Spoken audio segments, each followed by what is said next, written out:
ये पहला तरीका यही है कि आप एक्स लगा के बना लीजिए। माना 11वां पारी में उसका औसत कितना था, एक्स था, तो टोटल 11 पारी तक रन का संख्या कितना हो जाएगा, 11 इंटू एक्स।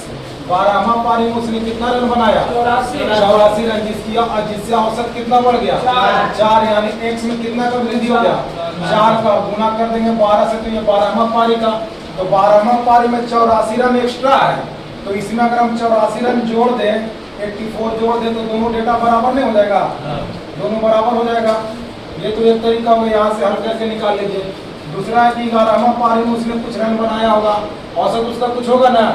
12वां पारी में उसने कितना रन बनाया, 12वां पारी में उसने कितना रन बनाया, 84 रन बनाता है, जिससे उसकी औसत में कितना का वृद्धि हो जाता है, 4 की वृद्धि हो जाता है। तो 12वें पारी का औसत पूछ रहा है ना कि 12वीं पारी के बाद बल्लेबाज का औसत रन क्या होगा, तो सीधा इसको इससे गुना कर दीजिएगा, 44। अगर ये प्लस हुआ है तो इस 84 से क्या कर दीजिए, माइनस कर दीजिए, तो कितना बच जाएगा, 40। और यही इसका औसत है। अगर पूछता 11वां पारी का औसत कितना था, तो 4 क्या कर देते, यहाँ 40 था तो ये 4 बढ़ा था, तो 4 कम कर देंगे ना, कितना हो जाएगा, 36। तो हमें पूछा था कौन सा, 12वां पारी का, तो आंसर कितना हो जाएगा, 40। ये आपका बी नंबर आंसर हो जाएगा। करना कुछ नहीं, बस 11 जितना वृद्धि हुआ उतना से गुना। अगर प्लस हुआ है तो इसमें जो 12वां पारी में बनाया गया रन उससे घटा देंगे, और अगर माइनस होगा तो इसको क्या कर देंगे, जोड़ देंगे। 2 नंबर बन गया होगा, 3 भी हो गया होगा क्या, 4 नंबर। 4 नंबर क्वेश्चन कह रहा है कि एक समान मनुष्य में कितने लिंग गुणसूत्र होते हैं। गुणसूत्र की संख्या नहीं पूछा, गुणसूत्र तो कितना होता है मनुष्य, 46 संख्या में ना, लेकिन जोड़ा में कितना 23 होता है। लेकिन यहाँ पे क्वेश्चन पूछा लिंग गुणसूत्र कौन होता है, तो लिंग गुणसूत्र 2 ही होता है, वाई होता है। तो लिंग गुणसूत्र की संख्या कितना हो जाएगा, 2, यानी गुणसूत्रों की संख्या लिंग गुणसूत्र कहेगा तो 2। और अगर पूछेगा कि गुणसूत्रों की संख्या कितना है, तो कितना जोड़ा है, तो अच्छा आल लिंग, यानी जो लिंग, अगर यहाँ पे लिखे आल लिंग गुणसूत्रों की संख्या कितना हो जाएगा, संख्या में पूछे, अगर जोड़ा में पूछेगा तो कितना, तो घटा दे आल लिंग गुणसूत्र की संख्या, टोटल नहीं। जैसे यहाँ पे क्या पूछा आपसे, लिंग गुणसूत्रों की संख्या कितनी है, तो आंसर कितना हो गया, 2। कौन कौन है, एक से अगर क्या है, तो लिंग गुणसूत्र को हटा कर अगर पूछे तो कितना हो जाएगा, 2 घटा देंगे तो 44, और यहाँ पे भी 2 निकाल देंगे कितना हो जाएगा, 22 हो जाएगा, है ना। गुणसूत्र शब्द किसने दिया था, नामकरण वाले ने क्या था। जीन शब्द किसने दिया था, जीन शब्द जॉनसन। और जेनेटिक शब्द किसने दिया था, वाटसन के द्वारा दिया गया था। 5 नंबर क्वेश्चन, 2011 की जनगणना के अनुसार किस भारतीय राज्य की जनसंख्या में अनुसूचित जाति यानी एससी की प्रतिशत सबसे अधिक है। तो आपसे पूछा है किसका, एससी का पूछा, परसेंटेज में पूछा, किसने पूछा, परसेंटेज में। तो सबसे ज्यादा प्रतिशत में कहाँ पे, पंजाब में। कहाँ पे, पंजाब में। कहाँ पे, पंजाब में सबसे ज्यादा है परसेंटेज में। लेकिन संख्या में पूछेगा, अगर संख्या में पूछेगा किसमें, संख्या में, तो आंसर क्या करेंगे, उत्तर प्रदेश। प्रतिशत में पूछा तो आंसर क्या होगा, पंजाब। लेकिन पूछता सिर्फ यहाँ पे प्रतिशत को हटा देगा सिर्फ, तो आंसर क्या हो जाएगा, उत्तर प्रदेश। दोनों याद रखना है, अगर प्रतिशत में पूछेगा तो कौन सा, और अगर प्रतिशत में नहीं पूछा तो उत्तर प्रदेश। सबसे ज्यादा प्रतिशत में पंजाब, और बिना प्रतिशत में पूछेगा तो उत्तर प्रदेश। अभी जनगणना आयुक्त कौन है बताइए,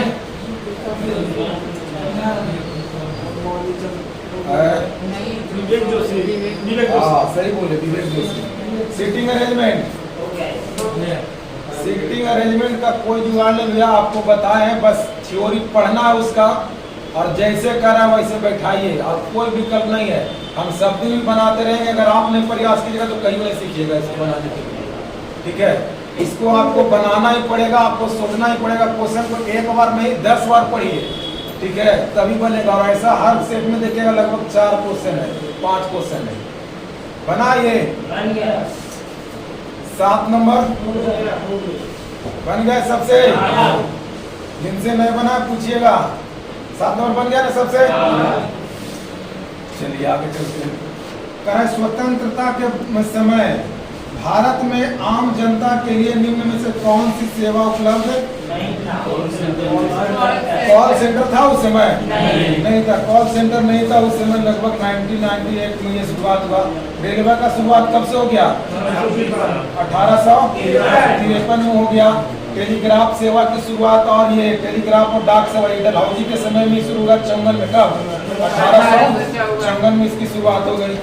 तो याद रखना है कि कॉल सेंटर जो था वो स्वतंत्रता के समय नहीं था, रेलवे का था, टेलीग्राफ था, और क्या था? डाक सेवा था, डलहौजी के समय। ये डलहौजी का कार्यकाल कब से कब तक हो जाएगा? 1848 से 48 से 56 ना। चलिए 10 नंबर क्वेश्चन करा। भोपाल की शासिका शाहजहां बेगम की उत्तराधिकारी निम्नलिखित में से कौन था? जिसने सांची के प्राचीन स्थल का संरक्षण के लिए धन प्रदान किया था? किनके द्वारा? सुल्तान जहां बेग के द्वारा। किसके द्वारा? सुल्तान जहां बेग के द्वारा। भोपाल के शासक शाहजहां बेग का क्या था? ये उत्तराधिकारी था। क्या था? उत्तराधिकारी था, जिसने सांची में, कहाँ पे? सांची में प्राचीन स्थल को संरक्षण प्रदान किया था। सांची कहाँ पे पड़ता है? सांची का स्तूप किसने बनवाया? सांची का स्तूप किनके द्वारा? अशोक के द्वारा। रजिया सुल्तान किस वंश से? किस वंश से? गुलाम वंश से ना। गुलाम वंश और किस वंश से नाम जानते हैं? ममलूक वंश। क्या जानते हैं? ममलूक वंश। रजिया सुल्तान का कार्यकाल 1236 से 40 तक। 1236 से 40 तक। चांद बीबी कहाँ की शासक? चलिए आगे, वो कोई खास नाम नहीं। आगे 11 नंबर बनाए सबसे। हर कोई बना लिए ना?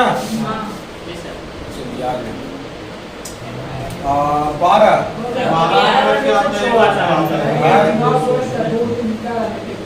दोनों दिनों को मिलाकर यानी 10 अप्रैल को भी शामिल करना और 25 जुलाई को भी शामिल करना है। नहीं होगा? हो रहा है ना? सही। चलिए आगे 13 बना है। क्यू है, क्यू है, क्यू है ना? हाँ 13 का क्यू इसलिए तो बोलते हैं सर कि 1 से कम 25 तक क्यू याद कीजिए। 1 से कितना तक? 25 तक। और 1 से 50 तक क्या याद करना? स्क्वायर। और 1 से 30 तक क्या याद करना? पहाड़ा। गुना गुना याद कीजिए। पहाड़ा याद कीजिए 1 से 30 तक। ठीक है। चलिए 14 नंबर प्रति इकाई कर क्या होती है? या यूनिट टैक्स क्या होता है? वह कर जो सरकार उत्पादन के प्रति इकाई बिक्री पर लगाता है, उसी को ना बोलते हैं प्रति इकाई कर। यानी जिस पे लगाया गया कर प्रति इकाई, उसी को बोलते हैं क्या? प्रति इकाई कर। वह कर जो सरकार के द्वारा उत्पादन के प्रति इकाई क्षेत्र पर लगाया गया, उसे क्या बोलते हैं? प्रति इकाई कर बोलते हैं। कर कितने प्रकार के? दो, अप्रत्यक्ष कर और प्रत्यक्ष कर। अप्रत्यक्ष कर का मतलब क्या? डायरेक्ट दिया जाता है या अपनी इनडायरेक्ट? इनडायरेक्ट। अप्रत्यक्ष कर को और किस नाम से जानते हैं? अप्रत्यक्ष कर को परोक्ष कर भी बोलते हैं। क्या बोलते हैं? परोक्ष कर बोलते हैं। क्या बोलते हैं? परोक्ष कर बोलते हैं। और जीएसटी कैसा कर है? कैसा कर है? अप्रत्यक्ष कर। चलिए 15 नंबर हो गया है। बनाया 15 नंबर। चलिए 16 का प्राकृतिक तटबंध क्या है? तो प्राकृतिक तटबंध का मतलब होता है कि नदियों के द्वारा लाया गया अवसाद कहीं पे जमा कर दिया गया और वो एक बांध के जैसा निर्माण हो गया, तो उसी को क्या बोलते हैं? प्राकृतिक तटबंध। यानी प्राकृतिक के द्वारा तट को बांध दिया गया, उसी को बोलते हैं क्या? प्राकृतिक तटबंध। यानी नदी के निक्षेपण का स्थल रूप जो होता है वो क्या कहलाता है? प्राकृतिक तटबंध कहलाता है। चलिए सर 17 नंबर माध्यिका निकालना था। बना है? क्या करना होता है माध्यिका में? सबसे पहले असेंडिंग ऑर्डर में क्या लिखेंगे? असेंडिंग ऑर्डर में। और बीच सबसे पहले तो आप काउंट करेंगे कितना संख्या है। कितना संख्या है इसमें? 6 संख्या। इसका मतलब बीच में कितना होगा? 2 है ना? तो असेंडिंग ऑर्डर में लिख लीजिए। और बीच वाले 2 अंक उठा के जोड़कर 2 से क्या कर दीजिए? 18 नंबर सबसे बना है। बन गया ना सबसे? चलिए आगे 19 17 18 कह रहा है कि कमांडरों की एक पंक्ति में एंड्री सम्मुख शीर्ष से कितने नंबर पे? 17 नंबर पे है। और ग्रुप पिछले सिरे से कितने नंबर पे? 32वें स्थान पर है। यदि वे दोनों आपस में अपने स्थान बदल लेते हैं तो एंड्रूज समूह से शीर्ष से क्या स्थान हो जाता है? 37वां। तो टोटल कमांडो में कुल संख्या क्या थी? तो बस सिंपल सा क्वेश्चन है, ऊपर नीचे करा कोई दिक्कत नहीं, आप लेफ्ट राइट से बना लीजिए। एक तरफ से स्थान एंड्रीज का ए का कितना है? 17 है। और दूसरे तरफ से दूसरे लड़के का स्थान कितना है? ग्रुप से इसका स्थान कौन सा है? 32 है। कितना है? 32 है। आप करा दोनों ने स्थान बदल लिया, यानी दोनों क्रॉस हो गया। ये यहाँ पे चला आया, बी यहाँ चला आया और ए इधर चला गया। अब क्वेश्चन में करा है तो एंड्रीज समूह से शीर्ष से कितना स्थान पर हो जाता है? यानी इस तरफ से इसका स्थान कितना हो गया? 37वां हो गया।